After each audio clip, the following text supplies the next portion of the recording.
প্রত্যন্ত অঞ্চলে বর্জ্য পদার্থই এবার থেকে হয়ে উঠবে সম্পদ। প্লাস্টিক ও অন্যান্য আবর্জনা যা এতদিন পরিবেশ দূষণের কারণ ছিল, তাই এবার থেকে পরিণত হবে জৈব সারে। হিঙ্গলগঞ্জ ব্লকে সম্প্রতি এমন এক যুগান্তকারী প্রকল্পের সূচনা হয়েছে যা সুন্দরবনের বর্জ্য ব্যবস্থাপনার নতুন দিগন্তের উন্মোচন করছে। যেখানে শহরাঞ্চলে বর্জ্য ব্যবস্থাপনার পরিকাঠামো রয়েছে, সেখানে সুন্দরবনের মতো প্রত্যন্ত অঞ্চলে এতদিন এর অভাব ছিল প্রকট। এই অভাব পূরণের লক্ষ্যে হিঙ্গলগঞ্জের কালীতলা, যোগেশগঞ্জ ও গোবিন্দকাটি গ্রাম পঞ্চায়েত এলাকায় গড়ে উঠেছে অত্যাধুনিক বর্জ্য পদার্থ থেকে সার তৈরির কেন্দ্র। বসিরহাট মহকুমার শাসক অসিত কুমার, হিঙ্গলগঞ্জের বিধায়ক দেবেশ মণ্ডল, বিডিও দেবদাস গাঙ্গুলি, হেমনগর কোস্টাল থানার ওসি মোনায়েম হোসেন এবং বনভূমির কর্মাধ্যক্ষ সুরজিৎ বর্মন সহ বিশিষ্টজনেরা এই প্রকল্পের আনুষ্ঠানিক উদ্বোধন করেন।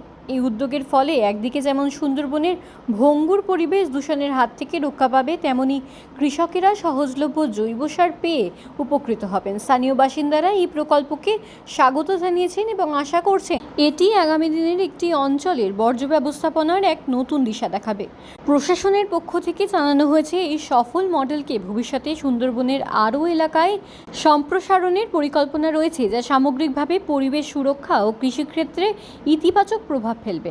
মেইন যে উদ্দেশ্য আছে ওটা আছে আপনার যে ময়লা যে জেনারেট হয়, ময়লাকে কিভাবে আমরা ব্যবহার করে প্রথমে আমরা কিভাবে এলাকায় ময়লা কমাতে পারি, 2 নম্বর ময়লায় কিভাবে ব্যবহার করে আমরা সার তৈরি করতে পারি বা প্লাস্টিক দিয়ে আমরা কিছু তৈরি করতে পারি, আর 3 নম্বর আর একটা গুরুত্বপূর্ণ লাভ কি আছে, ময়লা কম হলে কিন্তু অনেক রোগ কম হবে। আপনার ডেঙ্গুর প্রকোপ কমবে, ম্যালেরিয়ার প্রকোপ কম হবে, ডায়রিয়ার প্রকোপ কম হবে।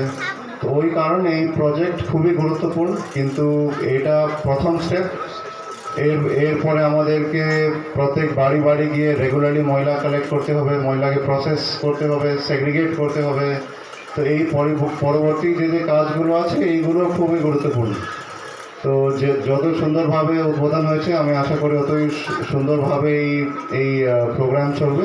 বর্জ্য পদার্থ নিষ্কাশন প্রকল্প, যেটা প্লাস্টিক জাতীয় যে সমস্ত কঠিন বর্জ্য আজকাল ব্যবহৃত হয়, সেই ব্যবহৃত বর্জ্য যাতে পরিবেশ দূষণ না তৈরি করে, সেগুলো যথোপযুক্ত ব্যবহারের মধ্য দিয়ে অন্য কাজে ব্যবহৃত হয় বা পরিবেশ দূষণ প্রতিরোধ করা যায়, তার জন্য এই প্রকল্পের উদ্বোধন হচ্ছে। এই যে ময়লা যেখানে সেখানে বাড়ির লোকজন, আমরা মায়েরা যেখানে সেখানে পেপার ফেলে রাখি, যে কোনো বর্জ্য পদার্থগুলো যেগুলো পচনশীল না, সেগুলো আমরা একটা পাত্রে রেখে এবারে গাড়িতে দেবো। গাড়িটা বেশ, আমাদের এই গাড়িটা আসাতে আমাদের খুব উপকার হয়েছে।